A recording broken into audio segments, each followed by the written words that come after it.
ओम ध्याये सदा सवित्रमंडल मध्यवर्ती नारायणा सरसिजासन सन्नविष्ट केयूरवांग मकर कुंडल वांग किरीटी हारे हिरण्यमपुर धत शंख चक्र ऐ सूर्य सहस्त्रांशो तेजो राशि जगतपते अनुकंपय मां भक्ता गणार्गम दिवाकर भास्कराय नमः दिवाकराय नमः सूर्याय नमः। नमस्कार, मैं हूं आचार्य विक्रमादित्य। आचार्य वाणी चैनल पर आपका स्वागत है। और आज हमारा विषय जो है मेष राशि वालों के लिए सूर्य का परिवर्तन जो हुआ है विशेष तौर पर क्या कुछ करेगा। सूर्य का परिवर्तन विशेष तौर पर अवश्यम भावी है। सूर्य हमारे यहाँ प्रत्यक्ष देवता माने जाते हैं। सूर्य नारायण जो हैं प्रत्यक्ष देवता हैं। सूर्य और चंद्र को दर्शन देना उनका एक प्रकृति का नियम है और बिना प्रयास के भी वो नित्य प्रति अपना दर्शन देते हैं, इसलिए उनको प्रत्यक्ष देवता माना जाता है। और मेष राशि पे तो सूर्य आके उच्च के हो जाते हैं, तो आपकी राशि का तो बहुत सुंदर संबंध विशेष तौर पर आपकी राशि के साथ तो सूर्य का है ही। ऐसे में सूर्य का परिवर्तन जो है मिथुन राशि में बहुत महत्वपूर्ण होता है। 15 जून से लेकर 16 जुलाई तक सूर्य यहीं रहते हैं और ऐसे में सूर्य के साथ विचित्र प्रकार के योग बनते हैं और वो सारे विचित्र प्रकार के योग कई प्रकार के किस्मत जगाने का कार्य कर सकते हैं। और आपके लिए तो तृतीय भाव में सूर्य का पदार्पण बहुत महत्वपूर्ण है। ऐसे में बहुत सारे फ्यूचर इंसिडेंट जो होने वाले होते हैं उनका पूर्वाभास आपको प्राप्त करा सकते हैं। सूर्य भगवान इस प्रकार का प्रभाव उत्पन्न करते हैं। तृतीय भाव में जब सूर्य रहते हैं तो ऐसे व्यक्ति को बहुत ज़्यादा चीज़ों का पूर्वाभास कई प्रकार के, तो ऐसे में ध्यान रखिएगा जो आपके मनोमस्तिष्क जितना शांत मनोमस्तिष्क होगा ना, ध्यान रखिए कि सूर्य क्या तृतीय भाव में बैठते हैं, भाग्य को देखते हैं। ये सब साइंस जो है, ज्योतिष जो इंटर रिलेटेड है। तृतीय भाव में बैठेंगे, सप्तम दृष्टि से नवम भाव को देखेंगे और नवम भाव जो होता है वो विशेष तौर पर धर्म का भाव, भाग्य का भाव माना जाता है। ऐसे में अध्यात्म के साथ भी जोड़ने वाला भाव माना जाता है। सूर्य वहाँ आकर आपको सरल बनाएंगे और ध्यान रखिएगा सरलता के साथ साथ बहुत सारे इंट्यूशंस को, ज्योतिष के द्वारा इंट्यूशंस को, कई प्रकार के इंट्यूशंस को आपको जानने का समय मिल सकता है। और विशेष तौर पर बहुत सारी चीज़ों को, भविष्य के संबंधित चीज़ों को आपको पूर्वाभास ऐसे समय में कई बार लगता है ना हमको, जब हम कार्य कर रहे होते हैं, अरे ये तो मुझे पहले ही सोच रखा था मैंने, ये तो वही हो गया घटना। कई बार हम जो घटनाएं घटते हैं देखते हैं, अरे तो मैंने कोई लगता है मुझे पहले देखा हुआ था। ये वो समय है आपकी राशि के अनुसार से। तो इस वक्त ऐसी बातों का पूर्वाभास आपको होता हुआ दिखाई देगा। इसके लिए आपको सरल रहना पड़ेगा। जितने सरल रहते हुए आप कार्य करने का प्रयास करोगे बहुत अच्छा रहेगा। सूर्य बहुत महत्वपूर्ण परिवर्तन कर रहे हैं। सूर्य के पदार्पण के साथ साथ आप देखें यहाँ कहाँ जा रहे हैं, तीसरी राशि में जा रहे हैं, यानी मिथुन राशि में जा रहे हैं। मिथुन राशि जो है बुध की राशि है और सूर्य के साथ साथ वहाँ बुध भी इस बार गोचर करते दिखाई दे रहे हैं। सूर्य के 1 घंटे बदलने से पहले सूर्य 15 तारीख को सुबह करीब 12:37 पर वहाँ पहुँचेंगे दोपहर, यानी सुबह रात्रि में, जब सुबह यानी रात को 00 आवर्स के करीब 37 मिनट बाद सूर्य वहाँ पदार्पण करेंगे। उससे पहले बुध 1 घंटा पहले बुध भी वहाँ पदार्पण कर चुके होंगे अपने घर में। शुक्र उससे पहले 2 दिन पहले पहुंच चुके हैं वहां पर। तो त्रिग्रही योग बन गया, शुक्र, बुध और साथ साथ सूर्य। ये तीनों अलग अलग प्रवृत्ति के ग्रह हैं। सूर्य राजसी प्रवृत्ति के व्यक्ति माने जाते हैं क्योंकि सूर्य नारायण है, साथ साथ कहा जाता है कि ग्रहों के राजा है, ग्रह देवों के अंदर। और साथ साथ शुक्र वहाँ दैत्य गुरु हैं, अलग प्रवृत्ति होगी बिल्कुल। बुध जो है वो यौवन है, युवा है और ऐसे में कुमार ग्रह माने जाते हैं। और इन सब प्रवृत्तियों के कारण से कुछ ग्रहों का प्रभाव भी बड़ा विचित्र रहने वाला है। बुध वहाँ पर अस्त रहेंगे, शुक्र वहाँ अस्त रहेंगे, बुध उदय हो जाएंगे करीब आप माने 25 जून को। उसके बाद बुध का प्रभाव बड़ा विचित्र हो जाएगा वहाँ पर। ऐसे में कई प्रकार के इंट्यूशंस का आपको लाभ जैसे हमने कहा मिलेगा।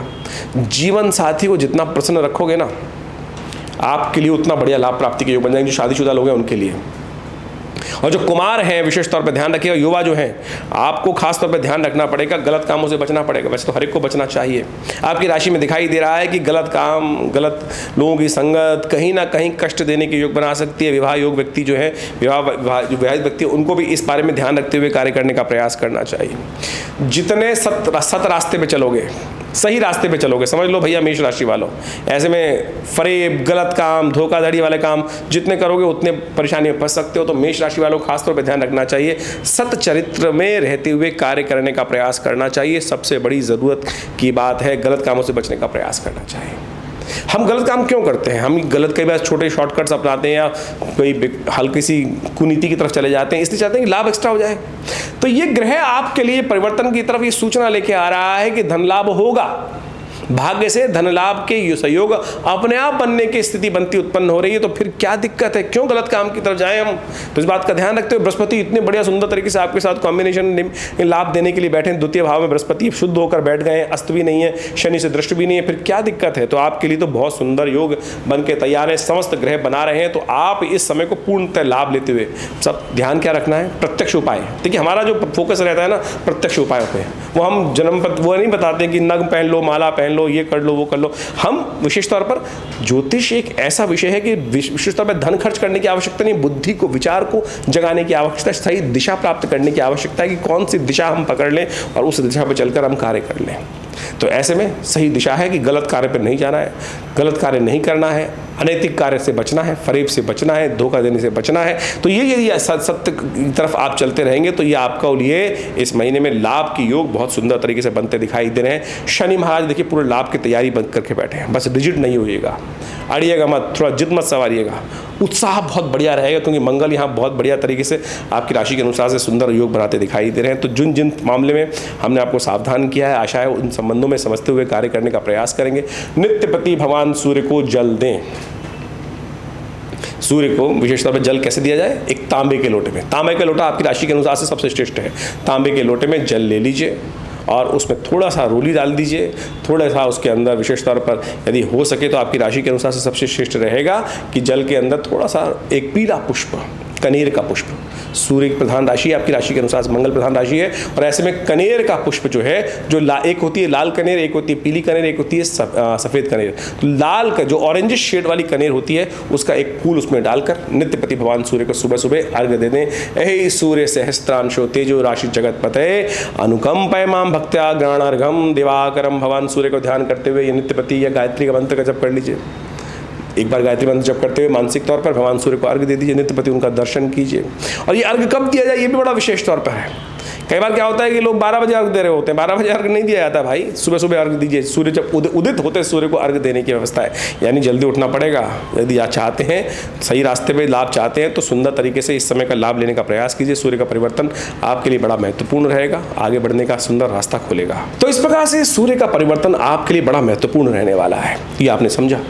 इसके साथ साथ देखिए ये तो सूर्य का प्रभाव है, जन्मपत्री में बहुत सारे और भी ग्रह होते हैं, गोचर के प्रभाव को उसको समझना चाहिए। बहुत सारे लोग कई बार प्रश्न कर लेते हैं कि महाराज सूर्य से ही सब कुछ चल रहा है। अरे नहीं भैया, आपकी राशि के अनुसार से बहुत सारे ग्रह अलग अलग प्रकार के योग बना रहे हैं। शनि महाराज अलग योग बना रहे हैं, बृहस्पति महाराज अलग योग बना रहे हैं, लेकिन उसके लिए तो हर व्यक्ति के लिए अलग अलग जन्मपत्रियों का अलग अलग लेवल है।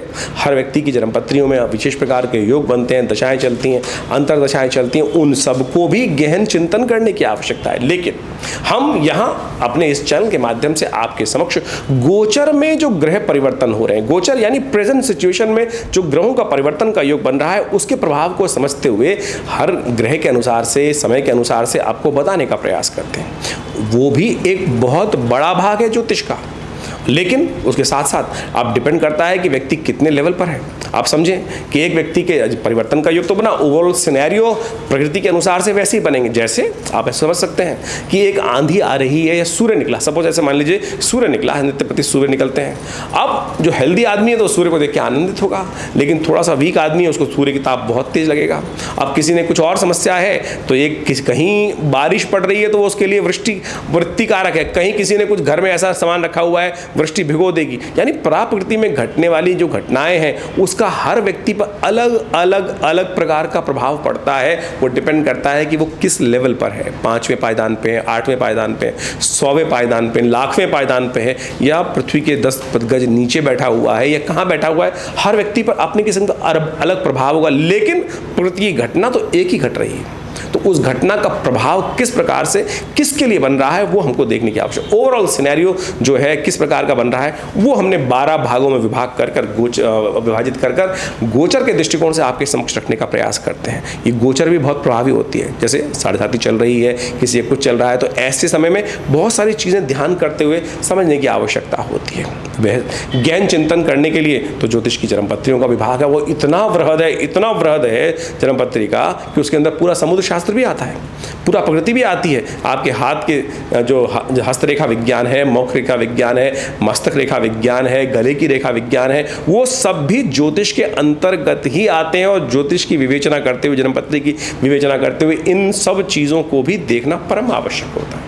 और इसके द्वारा यदि सब इसका लाभ लेने का हम प्रयास करते हैं, कई बार बड़ी विचित्र विचित्र घटनाएं जीवन में घटती देखी हैं और ज्योतिष का चमत्कार देखा है, तो बिल्कुल ज्योतिष एक प्रत्यक्ष विज्ञान है। इसका पूर्ण लाभ लेने के लिए तो सबसे अच्छा ये है कि इंडिविजुअल कंसल्टेशन देखकर व्यवस्था बनाने का प्रयास किया जाए, तो उससे बहुत कुछ समय समय पर जीवन में परिवर्तन का जो प्रभाव होता है उसको हम पूर्वाभास प्राप्त कर सकते हैं और जीवन की बहुत सारे सुख को आनंदमय जीवन में जी सकते हैं और परेशानी आने से पहले अपनी सुरक्षा कवच को तैयार कर सकते हैं। यही ज्योतिष का देशकाल परिस्थिति के अनुसार से लाभ शास्त्र में वर्णित किया गया है। तो आप इसको समझें प्रत्यक्ष रूप से। और हमारा ये आश्रम जो है पिछले करीब करीब लंबे वर्षों से इस क्षेत्र में अद्भुत कार्य करने का प्रयास कर ही रहा है। ज्योतिष विज्ञान के साथ साथ बहुत सारी और अंक विज्ञान, ज्योतिष विज्ञान, नामावली, न्यूमरोलॉजी जो कहा जाता है, उसके ऊपर बहुत सारी पुस्तकें हमारे द्वारा प्रकाशित की गई हैं विवेकानंद योगाश्रम के द्वारा। और बहुत सारे विज्ञान को हमने समय समय पर लोगों को पहुँचाने का प्रयास किया है। ज्योतिष एक बहुत इसके अंदर सहस्त्रों शाखाएं आती हैं। हर ऋषि ने, भारतीय संस्कृति में जितने ऋषि हुए, उन्हें अपने अपने प्रकार से उन्होंने ज्योतिष विज्ञान को बहुत वृहद रूप से समझाने का प्रयास किया। अनेक शास्त्रों की रचना करी, अनेक ग्रंथों की रचना करी और वो सब अपने आप में पाराशर, जैमिन, विभिन्न प्रकार के जो मत रहे अलग अलग, उन सब ने भी विभिन्न प्रकार से ज्योतिष को वर्णित किया। आधुनिक क्षेत्र में बहुत सारे वेस्टर्न फिलोसफर्स भी हुए। इसके साथ साथ अभी हम पढ़ें तो आज की तारीख में लाल किताब और विभिन्न पुस्तकें, उन सबको भी समाविष्ट करने की आवश्यकता है। हर चीज़ का कहीं ना कहीं कोई ना कोई महत्व है। उन सब विज्ञानों को एक साथ देखकर हम आपके समक्ष बहुत सारे ग्रहों के प्रभाव को समय समय पर रखने का प्रयास करते हैं और आशा करते हैं इसके द्वारा आप ज्योतिष का लाभ भी लेते हुए अपने जीवन को सही दिशा देने का प्रयास करेंगे। देखिए क्या होता है कि जीवन ऐसा नहीं है कि भुस में लठ मारते रहें, लग गई तो भाग्य खुल गए और नहीं लगी तो फिर जीवन चल गया। बड़े भाग्य मानुष तन पावा, सुर दुर्लभ। ये मनुष्य जो है ना, सुर दुर्लभ है। देवता भी तरसते हैं इसको प्राप्त करने के लिए और हम ऐसे ही जीवन को टाइम निकाले जा रहे हैं। टाइम निकालने नहीं आए थे, आगे की उन्नति प्राप्त करने के लिए, आगे की यात्रा जो है उसको सुखमय बनाने के लिए आए थे हरि भजन को ओटन लगे कपास। तो कोशिश ये करें, इस जीवन के महत्व को समझने का प्रयास करें। ज्योतिष विज्ञान वास्तविक तौर पर विज्ञान की तरह ही सम्मत है। पूरा विश्व इसके गणित को बहुत बढ़िया तरीके से समझता है। फलित विज्ञान उससे भी ज़्यादा चमत्कारी है और हमने समय समय पर बहुत सारे समय पर अलग अलग प्रकार की भविष्यवाणियाँ भी करके दिखाई, बहुत सारी चीज़ें बताने का प्रयास किया। ज्योतिष प्रत्यक्ष रूप से बिल्कुल सत्य, ज्योतिष विज्ञान सत्य हो सकता है, ज्योतिषी गलत हो सकता है। ज्योतिष विज्ञान सत्य है, ज्योतिषी की गणनाएं कहीं ना कहीं गलती हो सकती हैं, जो उसका अपना ज्ञान है वो गलत हो सकता है, लेकिन ज्योतिष विज्ञान बिल्कुल सत्य है, बिल्कुल सत्य घटनाओं पर आधारित है। जितनी विवेचना करेंगे, जितना एनालाइज करेंगे, उतना सुंदर उसके समस्त प्रकार के लाभ आपको जीवन में देखने को मिल सकते हैं। हमने विवेकानंद योगाश्रम के माध्यम से बहुत सारे कार्य इस संस्था के द्वारा जोड़ने का प्रयास किया है। ये आश्रम पिछले करीब 60-70 सालों से योग, प्राकृतिक चिकित्सा, आध्यात्म, पराविज्ञान, पराविद्याओं, मंत्र विज्ञान, यज्ञ विज्ञान के क्षेत्र में बहुत अद्भुत कार्य कर रहा है और हमने उसके ऊपर बहुत प्रत्यक्ष रूप से करके देखा भी है। मंत्र विज्ञान, यज्ञ विज्ञान, आपको जान के आश्चर्य होगा, हमारे विवेकानंद योगाश्रम में पिछले 60 सालों से नित्य प्रति 8 घंटे यज्ञ आज भी चलता है। जी हाँ, आज भी चलता है यज्ञ। सनातन पद्धति यज्ञ प्रधान संस्कृति है, लेकिन आज यज्ञ लोप हो गए हैं, लोग यज्ञ करने जाते नहीं। तो आप आइए, हमारे आश्रम में लगातार यज्ञ चलते हैं, समय समय पर कार्यक्रम होते हैं, उन सब में आप यज्ञ में पधार सकते हैं, यज्ञ में भाग ले सकते हैं। अभी गुप्त नवरात्रे आने वाले हैं, उसमें भी बहुत सा बड़ा कार्यक्रम चलेगा। उसमें आप सहस्त्र चंडी महायज्ञ का सुंदर आयोजन किया जाएगा, उसमें भी आप अपने नाम से यज्ञ में भाग ले सकते हैं। इसके अलावा अभी बहुत सारे उत्सव समय समय पर आते हैं। हर रविवार को एक सामूहिक यज्ञ का कार्यक्रम किया जाता है और उसमें हमारी संस्था की तरफ से कोई फीस नहीं ली जाती। जो स्वयं आके बैठना चाहते हैं उनके लिए कोई फीस नहीं है। और बहुत सारे लोग कहते हैं कि पैसा कमाने के लिए, अरे नहीं, आश्रम की तरफ से सुंदर व्यवस्था है। आप आइए, सामग्री भी, घी भी, समस्त व्यवस्था है आश्रम की तरफ से, भंडारा भी आश्रम की तरफ से व्यवस्था चलती है। हर रविवार को आप उस समस्त कार्यक्रम में, तो विशेष तौर पर सुबह 8 बजे से लेकर जो 10:30 बजे तक कार्यक्रम चलता है, उसमें सम्मिलित हो सकते हैं। स्वाध्याय कराया जाता है, धर्म के बारे में ज्ञान दिया जाता है, यज्ञ कराए जाते हैं, माँ भगवती का सुंदर दर्शन। जी हाँ, ये बहुत अद्भुत चीज़ है। हमारे आश्रम पे माँ भगवती का सुंदर शिव विग्रह, जो 1947 में से पहले मुल्तान में उनका बहुत बड़ा मंदिर था, 500 साल पुरानी दिव्य प्रतिमा भगवती की है जो आश्रम में प्रतिष्ठित है, और उनके दर्शन कर लेने मात्र से माँ भगवती का कृपा आपके जीवन में बहुत बढ़िया तरह से आपको लाभ दे सकती है। तो उनका दर्शन भी आप आगे कर सकते हैं। वो शिव विग्रह, चमत्कारी शिव विग्रह माँ भगवती दुर्गा जी का आश्रम पर विराजमान है, उनका दर्शन भी आप कर सकते हैं। उनकी एक अलग कथा है, हमने कई बार आपको एपिसोड्स में बताई हैं, तो आप भी इन समस्त कार्यक्रमों में आप सम्मिलित हो सकते हैं। आश्रम के द्वारा विभिन्न पुस्तकें मंत्र विज्ञान पर, यज्ञ विज्ञान पर, हॉस्पिटल है बहुत बड़ा, योग प्राकृतिक चिकित्सा के क्षेत्र में, आयुर्वेद के क्षेत्र में अद्भुत कार्य किए जा रहे हैं। मुद्राओं के द्वारा अद्भुत प्रकार से व्यक्तियों तक, जनमानस तक हमने पिछले करीब 50 सालों में संस्था ने बहुत अद्भुत कार्य किया। पूरे विश्व में इस मुद्रा विज्ञान, हाथों के द्वारा जो आकृतियां बनाई जाती हैं, कैसे वो आपके स्वास्थ्य में लाभ दे सकती हैं। किन्हीं को यूरिन की समस्या है, किडनी की स्टोन की समस्या है, आज की तारीख में किडनी की समस्या बहुत परेशान कर रही है और हर कोई ऑपरेशन के लिए भागे जा रहा है। मैं आपको चमत्कारी मुद्रा बताता हूँ, ये अपान मुद्रा है। बीच की दोनों उंगलियों को अंगूठे के साथ जोड़ देने से यदि इस मुद्रा का नित्य प्रति अभ्यास करना शुरू करें तो किडनी स्टोन, जी हाँ, किडनी में, गुर्दे में यदि आपके विशेष तौर पर स्टोन की समस्या हो गई है, कुछ ही दिन में उसको इरेडिकेट कर देगी, गायब कर देगी धीरे धीरे। हमने प्रत्यक्ष देखा कि इस मुद्रा का अभ्यास कराने के बाद जब ब्लड खून यूरिन टेस्ट कराया तो वो धीरे धीरे डाइल्यूट होकर वो यूरिन में जो स्टोन जो पार्टिकल्स थे वो निकलने शुरू हो गए और कुछ दिन में वो स्टोन गायब भी हो गया। तो नेचुरल प्योरीफायर है बॉडी का। जिनको पाइल्स की समस्या है, अनेक प्रकार के जो रोग हैं, उनको भी ठीक करने के लिए योग प्राकृतिक चिकित्सा के क्षेत्र में, आयुर्वेद के क्षेत्र में हमारी संस्था अद्भुत कार्य कर रही है और बहुत बड़ा हॉस्पिटल है जो भारत सरकार के पैनल पर है। तो आप भी इन समस्त सुविधाओं का लाभ ले सकते हैं। आश्रम से जुड़ें, आपको लाभ मिलेगा। धन्यवाद।